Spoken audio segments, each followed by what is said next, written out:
Hey, hello everyone. We today on module 4, which is all about people and talent, which is really an interesting topic for me because this is very much where I started my career. I started my career in human resources capital management many, many moons ago. In fact, I was thinking about it literally a day ago, how that all started and how that ultimately led to consulting and business consulting and all that type of things. But this is still a topic that's close to my heart because it goes about really finding people out there that really, really want to support your business. So today we're really talking about how to establish a team that loves and supports your business. And this is not just about finding people that support your business and support the ecosystem or the beehive, if we may. It's about giving people career opportunities. It's about giving people career paths. It's about giving people the opportunity to grow. But I want you to be very clear that today we're not just talking about employees. We're not talking about building your dream team from an employee-only perspective. I'm going to give you some insights today in how you can build an ecosystem where you are surrounded by people who all can learn and grow from the entity that you've created. So employees is only one of those means. And I know a lot of people in entrepreneurship these days do not necessarily want to employ people for numerous reasons, because they have projects that start and stop, or because, they want more flexibility or more fluidity in the business. So I'm going to give you basically options today, right? So this is what today's going to be about. Let's just do a quick greet here again. I see Philippe has entered the building. We have Dr. Sam there. It's really, really good to see you all here today. So what we're going to cover today really is we're going to talk about the portfolio team and what that really means. We're going to talk about the business as a body, and we're going to see how that can work in your business actually. We're going to talk about how to attract people to your business, how to select them. There's a process with that. Then we're going to talk about a portfolio of evidence. And I think the last skill, which is probably one of the most important skills that we can have these days, especially with AI, is how to brief anyone. Now, when we used to talk about briefing, we spoke about briefing people. Now we're in the era where we need to brief robots, we have to brief software, and that sort of brings out intelligence for us. So that is a very, very good skill for you to hone these days. So we'll jump into that as well. So we are busy talking about the Ring of Steel. For those of you who's here for the first time and has not heard about the Ring of Steel, this is really module 4 that we're on at the moment. This is all about building a ring of steel around you. In other words, people around you that's really strong, people around you that's really resilient, people that want to be around you because they want to be part of a business, they want to belong. There's a lot of psychology here, but really people who trust you and people who believe in your vision. Because at the end of the day, when you have these people around you, whether it's an advisory board or a dream team, and later you'll see we'll start talking more about in future series about the number experts, you want this ecosystem to be a win-win situation for everyone. You want a dream team around you that wants to be part of your team, and you want advisory board members around you that wants to be part of that. So if you've not listened to the previous 2 sessions where we open up the concept of a ring of steel and we talk about the board members, go back there and do listen to that. But today we're talking about dream team. Now, me and Mike are somewhere here in the middle of nowhere for a little bit of an Easter break. So I just jumped on here today in order to cover the session with you. And I realized, I realized when I got up, I didn't really pack anything appropriate clothing for this session. So I whipped out there one of my jewelry pieces. So I look, pardon me, a little bit more respectable for the score. So if I look a little bit overdressed for you, that's probably because I didn't have my right jacket. But I want to recommend you to always have something with you so that if you actually have to jump on a call or go and see someone, a statement piece of jewelry really works well. I always talk about the jacket and how important the jacket is, but a statement piece of jewelry helps. For men, a statement watch helps as well. Pardon me, my voice seems to be only waking up now. So we are on this ring of steel support system, and we are going to jump into the dream team. So let's start with the portfolio team. The portfolio is a word that's very close to my heart, because when you look at a portfolio, you look at options. You know, I'm a Gemini. We like options, right? We don't like just one thing. We like variety, and we like to have almost like a menu full of things you can choose from. And so the portfolio lifestyle is something that me and Mike speak about a lot, because your lifestyle can be like a portfolio. It can be like a portfolio with lots of different options in there. You don't just have to be an entrepreneur that specializes in a product. You can be also an entrepreneur that travel. And then on top of that, you can be also an entrepreneur that writes books. And then on top of that, you can also be an entrepreneur that has a TV show, and you can also build retreats in there. So that's what I mean by portfolio lifestyle. So you have options. You can literally take one of these old flip files, and you can put options in there. You can go, look, I want to specialize in this, but I also, sorry, want to be known for this, and I also want to do this, and I also want to have this message, and you can do it. But this can, as a portfolio entrepreneur, confusing if your message is not one message. In the same way, you can go and build a portfolio team. You can come up with a team that is the sum total of many different types of people in your universe, and in that universe, they can play different roles. So I'm not talking about different job descriptions here, even though that is relevant. I'm talking about the way you construct this team of people that sits behind you. Doesn't have to be traditional anymore, the way it used to be in employment. It can now be a portfolio team. And I'm going to give you some examples here. You know, we have Design Pickle as our graphic designer. In my mind, that is a massive part of our dream team, because the graphic designer the Design Pickle that we use, they give you different graphic designers. You know, I think if I go now to my Design Pickle, there's at least 3 people I can quickly think on that's working on the Circle of Excellence group of companies. Some of these people specialize in putting a brochure together. Some of these people specialize more in doing logos. Some of these people specialize more in front covers of books. Some of them are more towards social media. But for me, the moment we got Design Pickle, we didn't get a graphic designer. We employed a whole team. And this team is actually a software as a service solution. So you literally go to Design Pickle and you sign up. And what I love about this team is that you can cancel them anytime. I can go to them and say, look, I'm going to on holiday for a month. I'm not going to be using your services. I try not to do it, because for me, we pack them and load them with so much information during the year that when December comes and we actually tend to go a little bit slower with our time, I almost see that as their restful time, but we do not necessarily take payment away from them. It's almost like a bonus. It's almost saying, look, you worked hard for us this year, so I'm going to continue paying you, but you can start and stop the service. And I think that is a big trend for the future with how we build team around us, is this starting and stopping effect. And I think this is something that happened to a lot of people. You know, when COVID came, there was a lot of salaries that had to be paid, and it really freaked out a lot of people. Whereas for me, it feels that the role of team around us is becoming more of a consultative role as opposed to a permanent role. But that doesn't take away the incredible place that there is in the universe for the permanent roles as well. I mean, we have our back office team locally in South Africa. We are looking at maybe in future even extending that back office team, but that is the traditional way of doing it, and you can do it as well. And if you're worried about paying for a back office team or paying salaries, I always encourage people, go and find someone who build a dream team with you. If you don't want to pay a person a salary per month, and you don't want to have that sort of liability, or you're new in the game of employing team members, go to a person, go to another Circle of Excellence member or a Octopus Tribe member, whatever.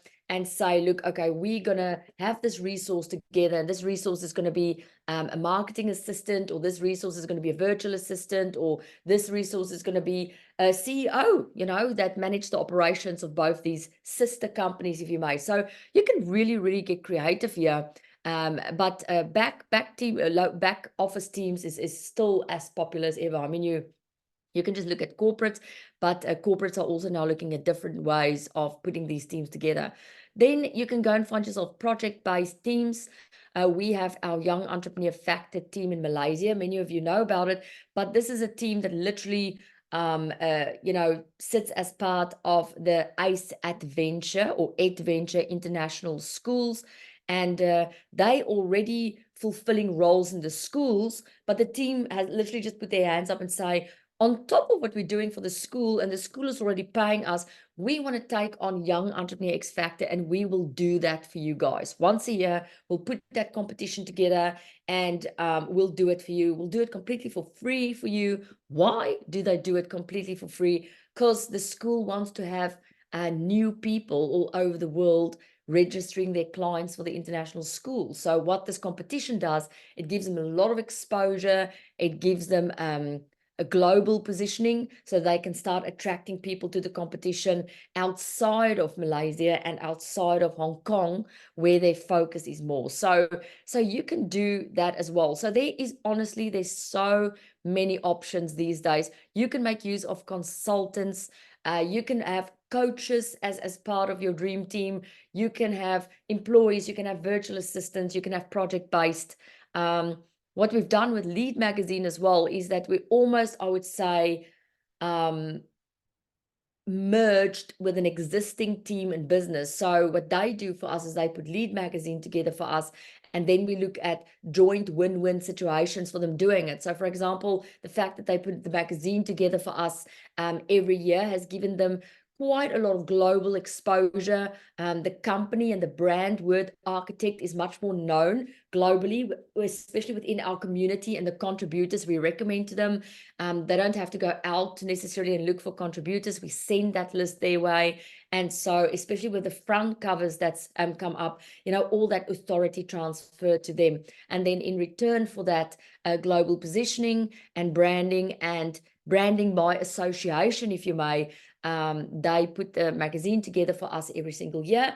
And then in the magazine, they are allowed to promote themselves as well and put their own article in their own products and services. So that is definitely a win-win situation between one team and another team. Now, you can go and think about it. You can go and think about COVID, what happened. It's insane. Think of all the companies that went broke during COVID. Think of all the teams of 4 to 5 to 6 people who does something. Some of them was maybe marketing teams. Some of those teams was maybe, you know, publishing teams, book publishing teams, administrative teams, HR teams, IT teams. What happened to those people? You can literally go into adopt a team mode. You can literally, if you want to, take your company and say, okay, my company is into, let's say, for example, leadership development. And in leadership development, it's very useful to have events. So let me go and look for an events team that does the events and full seats and coordination all over the world, and maybe look for a struggling company and adopt a team and see how you and that team can work together and have a win-win situation between the two of you. So I definitely love this adopt a team concept, because you don't get an individual, you get a team, and the team already work together with each other, and the team already knows each other. So there's a lot of possibility and potential in there. Now, before you can get these people, and this is something we recently actually discussed when we had our event in Auckland, New Zealand, is you have to know what you want before you go out and get people. So a lot of people just get busy and go, I'm busy, I need help, right?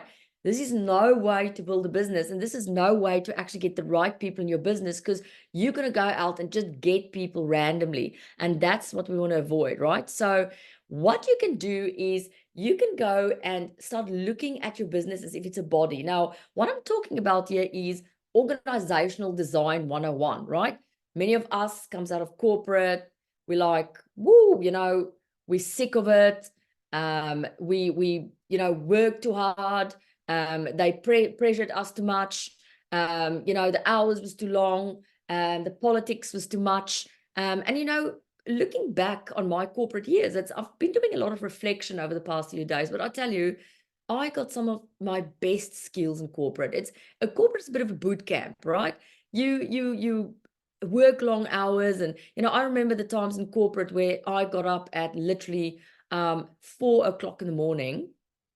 I was literally working between Pretoria and Sandton then. So I had to get up at 4 o'clock in the morning in order to miss the traffic. And then what I'll do is I'll take my business suit and I'll hang it on the back of the car. And so then I arrive in Sandton at 5 o'clock. Then I basically would have my shower there, do my makeup there. I would go to the gym there. Then I'll have my golden hour. And then after my golden hour, I would start work at 7. So all that would happen at 7 in order for me to perform and to reach the levels that I wanted to reach. Now, that's dedication. And I know a lot of you have been through that as well. And I know a lot of us got to the point where we said, okay, now we need to change ship, right? We need to change direction. We need to go and do something that's not that hard and fast. But those skills stayed with me for a long time. And I think because of the experience that many of us have in corporate, we become very negative about the principles that we were taught in corporate, but we forget that corporates are very successful entrepreneurs from a growth perspective. They're entrepreneurs as well. It's somehow in our minds, we've gone corporate versus entrepreneurship.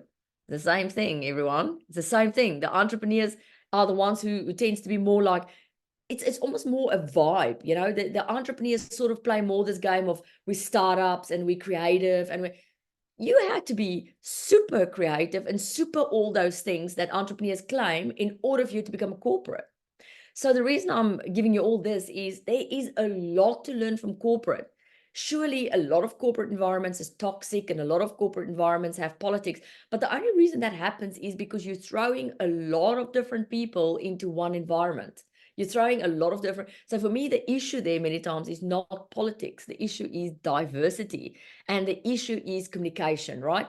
So one of the principles of corporate, which is a very, very sound principle for entrepreneurs, is to look at the organizational design of your business, to ask yourself, if I had to design my business as if I had 50 employees or 500 employees working for me, what will that design look like? So a way to do that without freaking you out, going, okay, thank you, Landi, now you're getting off this call, how do I start with organizational design, is to literally just look at your business as if it's a body. Say to yourself, and it's a fun exercise, it's a real fun exercise to go and sit after something like this and say, okay, so who's the head of my business? Who's the creative visionaries? Who's the people in my business who help me to think bigger? Who's the people in my business who help me see into the future and who's more strategic in their approach, right? Then you go, let me think about it. Maybe it's Mike and Landi. All of you who sit on this call has in some way, shape, or form financially invested in actual creative visionaries and strategic leaders for your business. Otherwise, you wouldn't have believed that putting this money out here will actually help you see the bigger picture, right? For some of you, it may be me and Mike. For some of you, it may be your uncle that's very successful in business. For some of you, it may be a parent. For some of you, it may be a peer that's been in your environment. But you have to go and look at that strategic person. So in the previous session where I was speaking about advisory board members and legal board members, that's where we put in strategic leaders. These are the people that sit us down and go, right, Mike and Landi, you've been doing this, you've been doing that, but you're missing the bigger picture here. You're not seeing this here. What have you been doing here? Blah, blah. So we put ourselves in that position to get pushed by some of these board members and driven by them. Otherwise, we become stagnant. Otherwise, we make one of the biggest mistakes anyone can make in entrepreneurship, and that is I know everything, or I'm stopping learning, or I'm not going to learn anymore. So we put ourselves in front of those directors in discomfort. So this strategic leader is the type of person in your business body, if you may, that make you feel a bit uncomfortable. They stretch you and they ask the questions that helps you lift out of the forest, especially if you become too into the detail of your business. Then on the right-hand side, you see I have the ear. So I've made the ear the person in the business who listens to other people. Who's the person who listens to your clients? Who's the person who listens to the target market? Who's the person who listens to what's happening on the ground? So I call them customer care bears, right? Who's that person? Maybe you're the type of person who love people so much that that's a natural thing for you. Maybe you like to listen to what people feel, and you get motivated by the fact that if someone's not happy with something, you're going to sort them out. Maybe their technology is not working, or there's something they're not understanding, or maybe they're going through a tough family time. Maybe you are that nurturer in the business. So who's the nurturer in your business? Is it you? Do you have time for nurturing people? Is there someone in your business who's your real people person? Is it something you can give to a virtual assistant? To just check in with people once a month and say, hey, how's things going? Do you need to develop a regular poll that become the customer care bear, and you just follow up on that poll? There is so many things you can do. Then you see there under the ear, I got a arm. For me, that's the project executors. That's the operators in your business.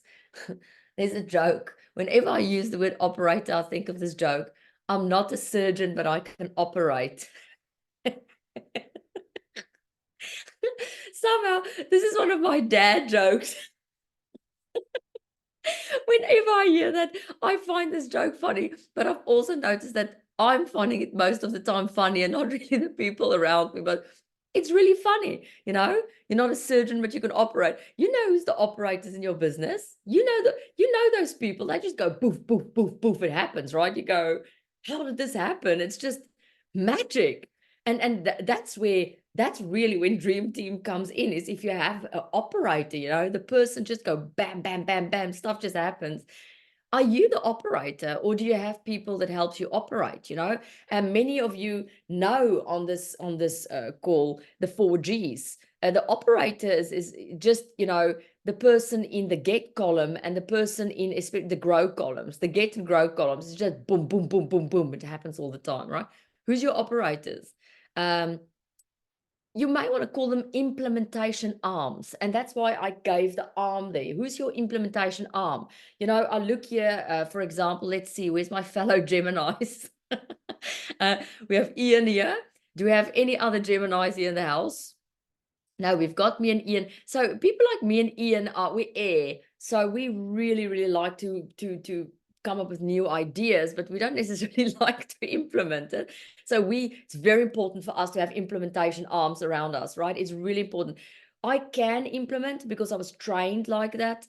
But my implementation arms is like bread and butter, right? Because of the fact that I'm air. So then we have partners and alliances. We have the people who do who's the lead generation. You see, lead generation, I made a foot because it's the feet. It's the feet coming through your business. It's the people that walk towards your business, or the people you walk towards, and so on and so on. You can really take a snapshot of this and make this an exercise with your team. It will be very valuable. You'll see there, I got system automation, which is the spine. I got the talented people, which is the heart of the business, because they attract people to the business. I have the mouth.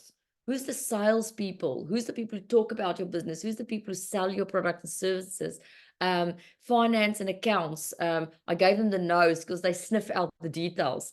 Creative visionaries. So this is how I've put the business body together to make it fun and interesting for me. But you may have a different idea. You may say, look, I'm not going to use the business body to do organizational design.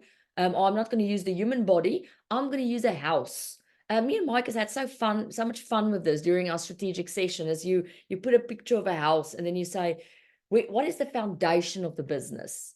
What is the doors to the business that open, who's the person who help people walk in and out through the door? What is the windows of the business? What is the roof of the business? What is the fire or the chimney, the heating system in the business? So, but I find, especially if you're not familiar with organizational design, the body the easiest, because you have it here in front of you and you can go and play with it and see how it works for your business.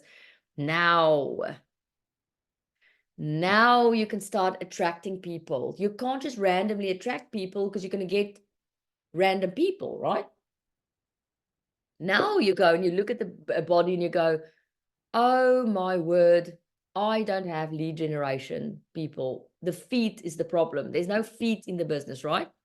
And now you can actually go and say, I want feet. You don't go, I want a dream team. You don't go, I want a ring of steel. You go, I want feet. That's how incredibly practical this becomes. Because remember in the beginning, we spoke about we all need a ring of steel. So now you sit there on a Friday with your coffee or your glass of wine, you go, that's exactly what I need. I need a ring of steel. Now you listen to the next part of the series, which is about advisory board members. Now you go, I need an advisory board member. Like, you're probably going to, with this whole module 4, go, yeah, I need this, I need this, I want this, I want this. It's like a big shopping market, right?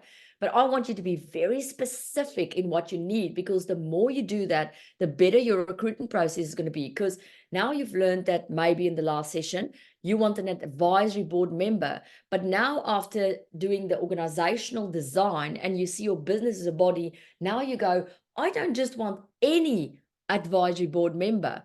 I want actually someone on my team that specializes in getting feet through the door. You see how specific it become. Now you can go and advertise for a foot, because that's what you want. You don't want a whole body, because it's very rare that you can get a person who is eyes, ears, hands, feet, whatever. You need people that have specific talents and specific skills. So now you go, okay, so if I want a person on my team that's a foot, now you research, you go, okay, it's going to cost me X amount per month to employ a person who specializes in lead generation. Now you go, I don't really want to pay for that. Let me see what else is out there. Oh, wow. Now you come across an outsourcing company that drives leads through your door in the form of Facebook advertising. And you go, right, I'm going to outsource this company for a month or two. But you don't just go and to the company and say, I want to use you. You take the company or the team or the individual or whatever it is you've chosen through the same recruitment process. So the recruitment process, the disruptive recruitment process here is a process of due diligence that allows you to build this ring of steel. Are you going to get it right the first time? No.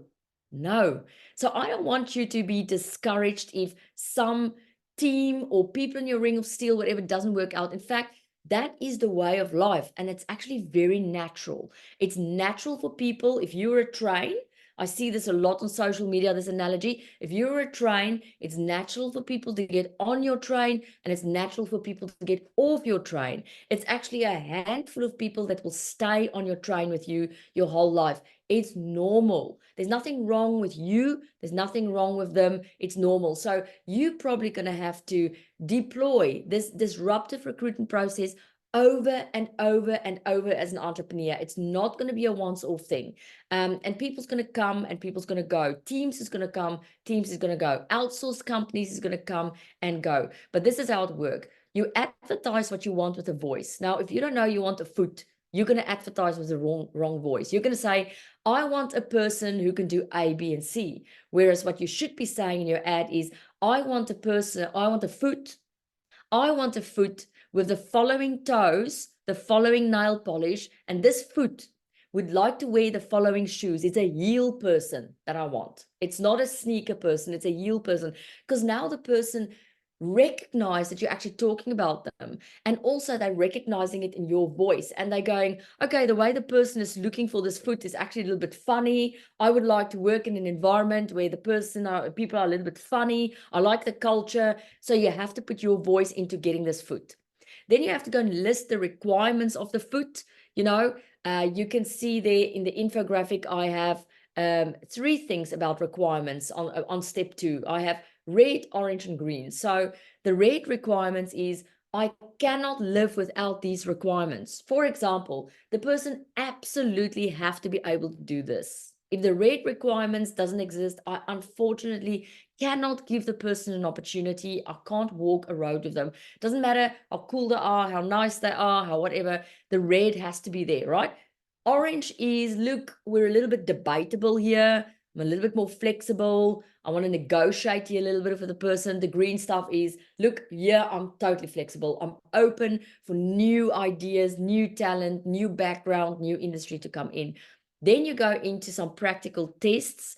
You give your candidates a task to complete. You can do this even if you're getting a outsourced company. Me and Mike are really vetting a massive outsourced service at the moment that can cost us a lot of money. So the vetting process, as you can imagine, is quite long. It's quite a long back and forth discussions, get them to do something for us, look at what they've done before, whatever. And then that gets you into a live selection process. Now, when it comes to employees, we like to do this live, where we get employees on a call and Mike take them through a call, and he takes them through a process where he asks them to answer some questions or to ask him some questions and to go back to do some stuff. Do not get a person on your dream team, whether that's an outsourcing company or a virtual assistant or a consultant or an employee, without doing due diligence. Ask people about this person. Go and look at some of the work they've done before. Do recommendations. It's really important. Otherwise, this can become a really costly exercise for you. And then repeat the process if necessary. And I almost want to take that if necessary out, because you're going to repeat the process many times in your life. It's almost, for me, I don't want to randomly throw percentages around, but based on my experience in business up until now, it's almost like there's a core 10% that stays around and there's a 90% of coming and going, and that's really normal. I'm not talking about an established corporate with 5,000 people in it. I'm talking about the entrepreneurial universe. It's quite normal for people to come and go like that. So the quicker you can become comfortable in vetting people, the more it's going to be an easier experience for you. I can't tell you how many entrepreneurs I've worked with and said, Landi, I just don't trust people anymore. I tried this and it didn't work, and I tried this and I didn't. I want you to really understand that the world of entrepreneurship is this constant vetting of people, and it is this constant coming and going. Accept that. Accept that. So I'm reminded of Sadhguru again. You know, we have him on our front page of our magazine. I don't know if any of you have ever listened to Sadhguru's video clips, but it's really funny. He had a huge event full of people, and one of the people in the event put his hand up and he was saying, look, I just don't like working with people or dealing with people. And Sadhguru said to him, in that case, you need to go to heaven. Because people's around us all the time, and I really get it. You know, I get it, not just from a dream team point of view. I mean, look at our families and our siblings, right? Look at the stuff that pop out of the woodwork there. I mean, you just sometimes look at people you grow up with or people so close to you and you go, are you an alien, honestly? Because you're so different, right? Or you're at that signature family gathering, whatever, and you go, do we even share the same DNA? It's no different with dream teams. And I think the beauty of this is, if you can accept that, is that if you are putting a dream team together, you are saying yes to diversity. If you are going out there and you embrace the differences that people have from you, you are saying yes to diversity. If you are willing to constantly recruit over and over again and you're looking for different talents, you are basically saying yes to diversity. Basically, what you're saying is that I accept that I'm different than other people and people are different from me, but I am going to learn through the experience and I'm going to grow through the experience, as opposed to judge people who's not the same as me. That really, for me, is the true definition of diversity. I think we've been too much into diversity as, you know, male, female, the different races and sexes. And of course, those definitions of diversity is important and relevant. But look, if you and your spouse and your spouse's children and your mother and your siblings and your clients and your colleagues, and you're not getting along with everyone, you need to learn about diversity. Diversity is actually a problem for you. So that's really something to think about, because, you know, when we talk about diversity, we say, oh, I'm so diverse, you know, come to my house, come check my friends. I have lots of different people there. But living and working with them, or being in a family construct with them, is a whole different story, right? Whole different story in embracing diversity. So it's the same with the dream team. So let's look at the portfolio of evidence, because I've told you to go and do due diligence on people before you bring them into your dream team. You want to make sure that they actually know what they're doing. You want to make sure that what they say they're good in, they're good at. And again, it's not just an employee thing. It is to do, you know, it doesn't matter if you get a software as a service or a consultant or a virtual assistant or a team that you want to adopt, whatever. You want to go and do a portfolio of evidence. A portfolio of evidence is where you go to a person and you want that person to come into your universe. We always talk about employing dating and, you know, do dating with a person first if possible. Then do engagement with the person, do some testing and trialing with them, and then you only get married. But in the beginning of the process, you may want to ask if there's a talented person coming into your universe or a talented team to put this portfolio of evidence together for you. Now, this is crazy. I can't tell you how many people, service providers especially, consultants, we've asked to put a portfolio of evidence together. It's not even that the portfolio of evidence come back and it's crap. They just don't do it. They refuse to do it. So if you are working with a service provider that actually knows what they're doing and you want them on your dream team, they probably should already have this. It shouldn't be something that's an issue for them to put together. Now, they're not going to call it a portfolio of evidence the way I call it. We call it a portfolio of evidence. You know that you're asking for it, but you should be able, let's say you are getting a company that's going to do lead generation for you, right? You should be able to go to them and say, look, I am looking for a portfolio of evidence. Or you can call it social proof. Social proof has always been for me an incredibly confusing term for people. Even today, where people are supposed to know what social proof means, I see it confuses people, and I see it on their faces. You ask people for social proof and they start frowning, then you know, okay, we need to tone it down, right? It's a term that confuses people. You may want to use portfolio of evidence, because you're basically saying to these people, I want to employ you, or I want to employ your team, or I want to outsource you. But before I can get to the final decision, I would like to have a portfolio of evidence. And they're going to go, what exactly do you mean? You say to them, I want to see samples of your previous work. You say to them, I want to see that you're achieving in industry. You know, have you won an award? I want to see your qualifications, skills, and experience. Tell me who's on your team. You know, are these qualified people? Do they have a good experience? I want to, you know, motivational letters, maybe more for an employee, but I would like to get a recommendation from one of your clients. Is there someone I can speak to? Is there someone, show me some of your reviews online, you know?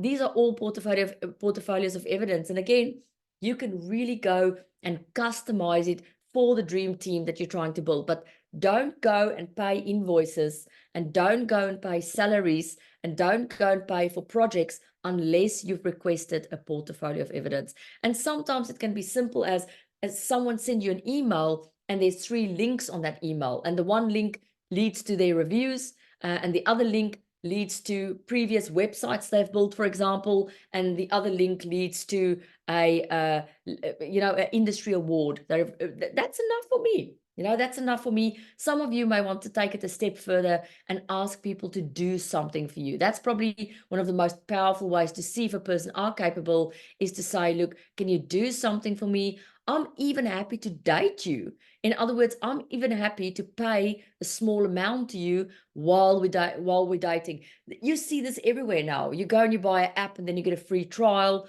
or what they do is they charge you know, I've just got onto an app. They charge you like $1 a day for the free trial, and then it's a 2-week trial. It's an app that gives you different outfits or whatever. So they say to you, okay, so we can take you on here for 2 weeks for $1 a day, and then you can cancel. But then if you like it after 2 weeks, we're going to get you a deal. And so that's exactly the same philosophy behind the portfolio of evidence, is to say, give me something on your products and service, and let's see how that works. It's no different than you going to a store and you're trying a skincare product in your face, or okay, if you're going to go for a haircut, you're a little bit screwed, because if it's screwed up, it's screwed up. I wish we could get something like a sample haircut, but you get the idea. So make sure you ask for a portfolio of evidence. Then one of the most powerful skills now for this time is to brief anyone. And I've always spoken about, briefing a virtual assistant, or briefing, someone who's going to do a graphic design for you. But I think the message I want to give you today is that if you're working with, this is especially relevant for outsourced companies, for software as a service companies, for virtual assistants, for teams that you've adopted, even for companies that you're merging with, you have to brief them in a very, very clear way. And I would almost say 80% of the time, not always, 80% of the time, when you work with these outsourced companies as part of your dream team, their failure is your incapability to brief. It's a tough one. Right? It's a real tough one to go and say, I didn't brief this person well. I mean, I had an incident now with Lead Magazine where we were trying to get the front cover is already designed, and there's a specific stamp that I want on the front cover of Lead Magazine. And the stamp basically would say that we are one of the official partners of the Global Speaker Summit, because Lead Magazine is going to go into the goodie bags of this huge speaker summit coming up. And in that goodie bag, every single person at that event is going to see Lead Magazine. They're going to see every single person who's going to contribute as an article in Lead Magazine. They're going to see all that. So there's huge promotional opportunities, especially for some of the Circle of Excellence members we've selected for this edition. And so in this process, the message the magazine has to say is that this magazine is really positioned in service of the Global Speaker Summit, if you want to, because we have in that magazine the current Global Speakers Federation president is going to have her say and whatever. So that means even though the Circle of Excellence group is a sponsor of this event, one of the partners, we want to mention it, but we don't want it to scream on the front page, right? So can you see already the amount of detail that's going into my brief and how I want something as simple as a stamp on this front page? And me and the designer keep on getting it wrong. She keeps on sending me the wrong stamp, and then it looks like this, and then it looks like that. Now, most of us will get angry and go, how many times do I have to tell you? It's only when I changed my briefing, we got on a call, we were able to look at each other, and she was able to ask me questions, and I was able to screen share different samples. I think we took actually 20 to 25 minutes just discussing the stamp on the front page of Lead Magazine. She got it right the first time, right? Thereafter, she got this is after being back and forth for months on this stamp, right? So what does it tell you? Who was wrong here? The person doing the design, or did the person who do the brief here not actually give enough briefing, enough background, enough pictures, or if it's obvious I'm the one, right?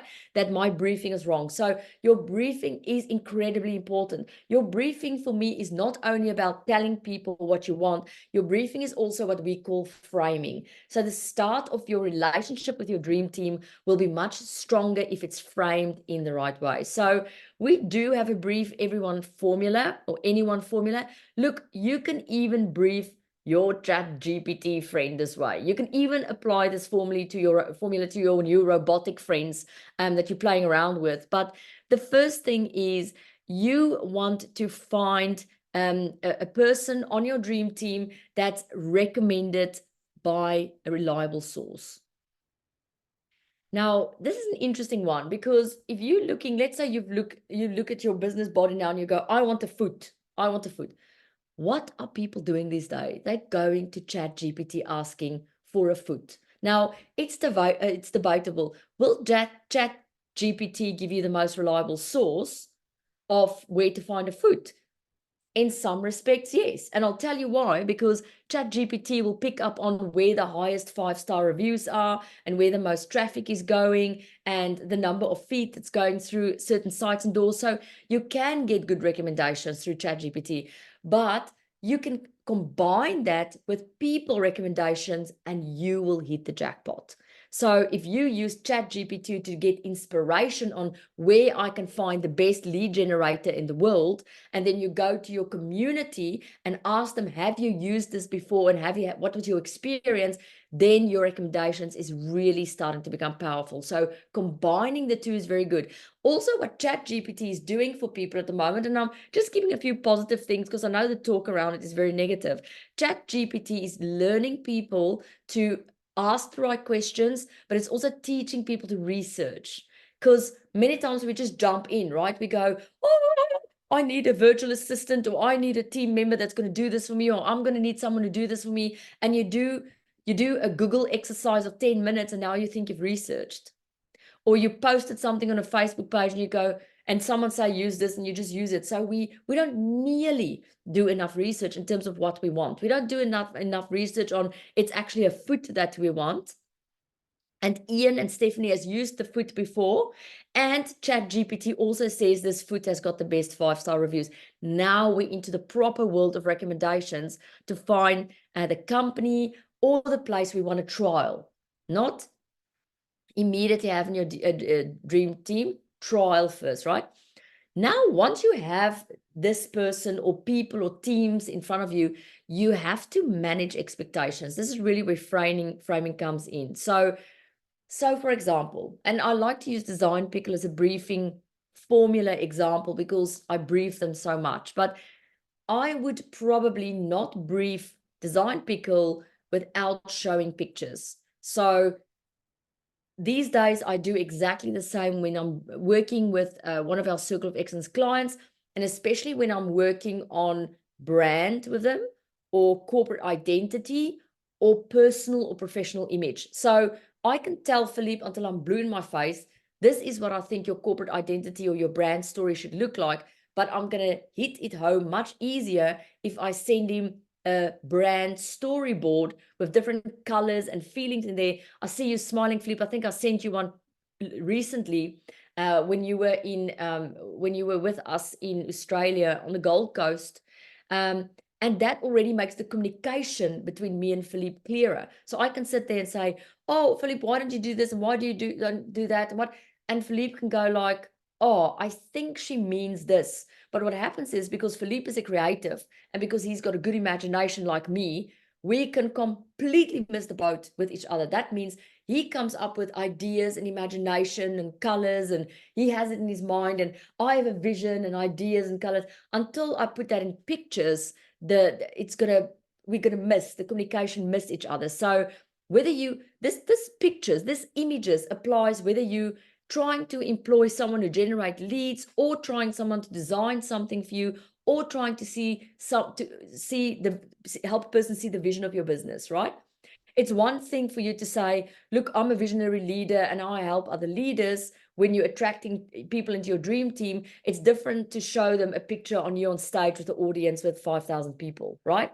Now the person go, oh, okay, I see the level you're working and whatever. So that's why in our marketing material and all that, this is so important, because if we're marketing, what are we doing different than briefing? We're framing, we help people to see the world that we live in. So use as many things as you possibly can when you brief people. Use visuals, use copy, use text, use audio. Take what you're briefing them and put it into step-by-step bullets. That can also make it much easier for people. Draw a sketch that shows the step 1, 2, 3, 4, 5. Do as many things as you possibly can to brief a person. For me, the formula, there's a framing part, is usually something to do with copy. So the written word. If it's possible, I'll use the spoken word and add to it a visual as well. So that is why WhatsApp is so powerful. So if I send a WhatsApp message, for example, tomorrow to Quibus, and I say, and I want to bring a message across, it would be most valuable if I go, hi Quibus, I think we need to set up our meeting. This is our voice note, right? Hi Quibus, it's really great to hear from you. I think we should set up our meeting for a week from now, and it's important that we touch on the following points because you're enough.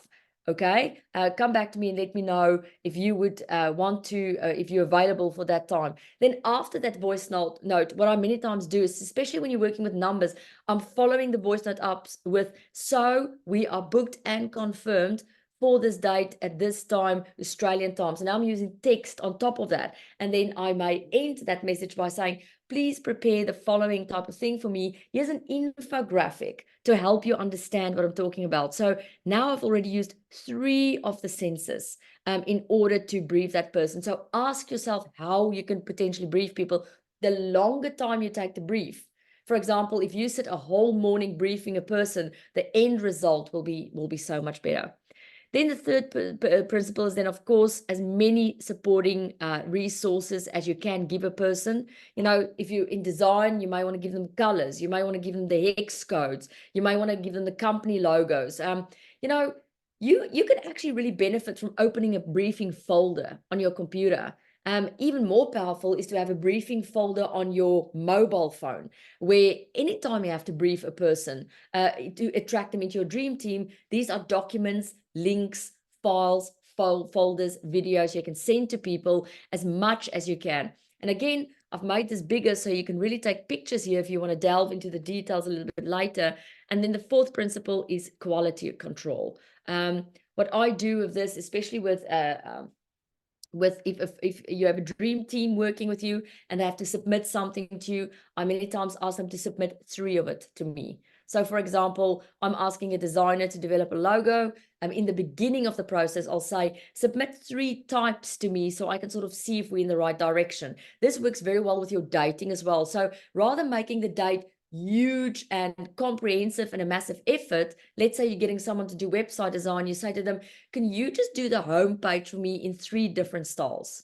Because that will already tell us if we're in the right direction. And then you get your 3 different styles and then you go, no, not me, no, not me. Yes, you got this style right. So I want us now to continue with the website on this type of style, right? Or you are looking for someone in your business who's a foot, and you saying to the foot, look, I want you to, rather than just walk, let's start the relationship with you doing a little bit of walking, a little bit of jogging, and a little bit of running, and let's see where we gel the best, right? So that is the quality control I'm talking about, where you actually go and test and trial samples of the person or the organization or the outsourcing consultant, so that you can see that you're on the right page. And that's the biggest message with briefing, is to get on the same page in the beginning of the process. What a lot of people do is they employ, or they have the person in their ecosystem, or they use the consultant, or they pay the invoice, and then the whole time they spend time trying to get onto the same page. That's usually a problem. That's usually a problem because you did not frame and brief and lay down those expectations in the beginning, and you did not do quality control right up front. So that is basically your dream team. I love giving recommended activities because that gives you something to go and do after this, and to go and practice and see what's the first steps of really starting to put this dream team together, which is something I want for all of you. First, use a flip chart and highlighters and draw your business as easy as if it was a human body. That will be a super valuable thing for you. You can take a piece of paper and a pencil and you can do a sketch, but me and Mike find it very valuable when we have the flip chart up, because for us, it usually tells us we now in our strategic minds. It helps our minds go, you know, we in the boardroom, if you may. And if you're in the boardroom, you're strategic. So go and hire yourself a boardroom or do this in your own office, whatever. And then you draw your business out as if it's a body. And you're going to be quite shocked how many of those roles you are still fulfilling. And this is where the creativity comes in, is to say, okay, so clearly I am the visionary in this business. Maybe you're not, you know, maybe that's the blind spot. But clearly I am the operating arm in this business. I need to do less of that and more of that. And you know what? I don't even have numbers people in my business at all. And that's why I'm worrying I'm not hitting my goal, because I'm not actually looking at numbers and goals and things like that. So go and draw that out. That's a very good start in the right direction. It will give you clarity. It will give you lots of clarity. And then go and prepare a brief for a team member using the Brief Everyone formula. Notice the difference in their performance. So don't just prepare a brief in terms of how you want to talk to them.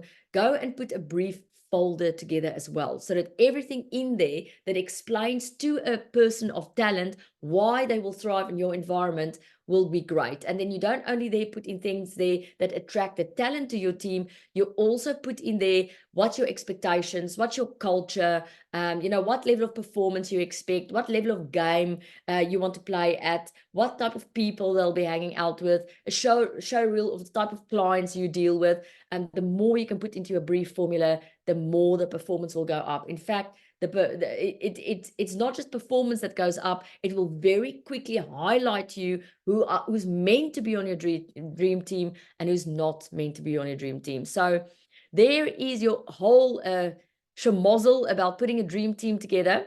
I'm going to stop the share now. We literally got 4 minutes, not too much. But if there's any question coming out of this, I'm going to really encourage you to shoot. Don't shoot the messenger, shoot the question. Somehow the group growed. Oh, there's the most beautiful bird sitting out here now. That's so cute. Any questions? Gosh, Susie, your background is stunning. Susie is an artist, for you who don't know. I mean, just look at that, how stunning it is. Thank you. I'm sure about to have an online art show. Oh, it's going to work for you.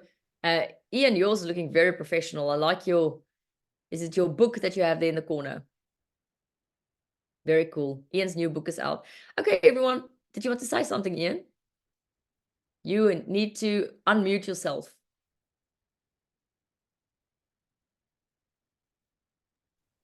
Dippy is peeping into the meeting. You what? Dippy is peeping into the meeting. I'll let him say, oh, there's Dippy. Can you guys see Dippy? So Ian's got flowers there, yellow flowers. Dippy is standing there. Susie, Dippy is his spirit animal.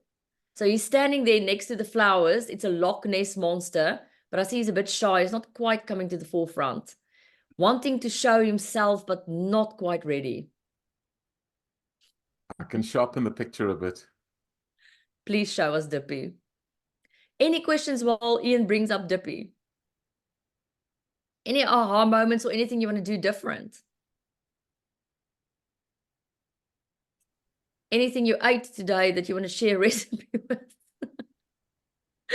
Aha, there he is. Look at him. Dippy. Look at that hat and scarf. He's very charming chap. Very well dressed. Look at his shoes. Where on earth did you get his shoes, Ian? Bruce Wade. Oh, that is just too cute. That's just too cute. Look, we got 2 minutes left.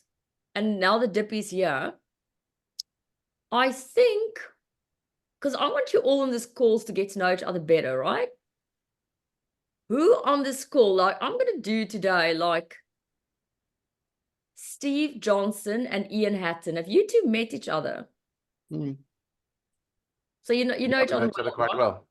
Mm. Okay. When last have you two had a coffee together?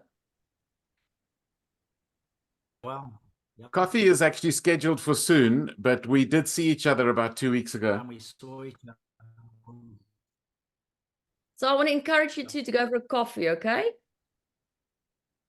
Yeah, Go for a coffee and see where you are and have a bit of a chat, okay? Kobus, can you hear me on this call? We've been talking about it. Yep. See, I can read your minds. We've arranged it already. Yep. So you got a date down already?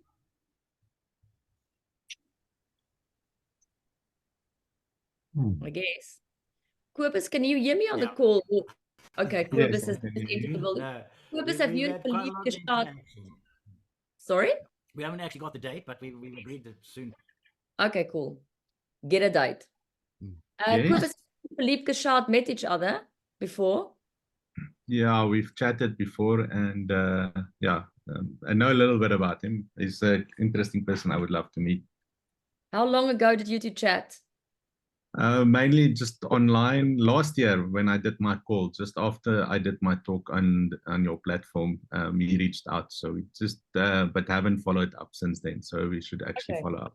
I would love for you two to have an online call and discuss your blueprints with each other. Okay, where you are with your blueprints. Okay, perfect. Susie, Stephanie, have you two met each other? No.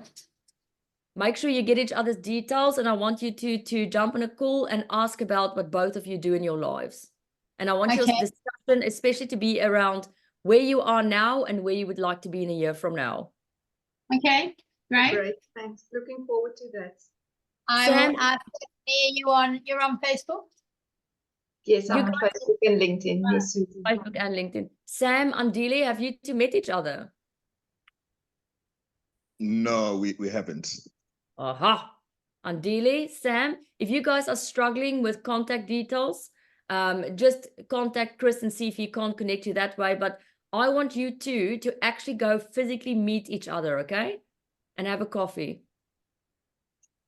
Cool. I'll definitely reach out. Awesome. So it was just a quick networking event here for everyone, just to make sure you're connected. So I'm going to try and do more of that. So when you sit on this call, we'll do introductions and start expand your universe within the Circle of Excellence as well as within the Octopus Tribe. Okay. So with that, we're a minute over. Hasta la vista. Hope you all have a fantastic week ahead.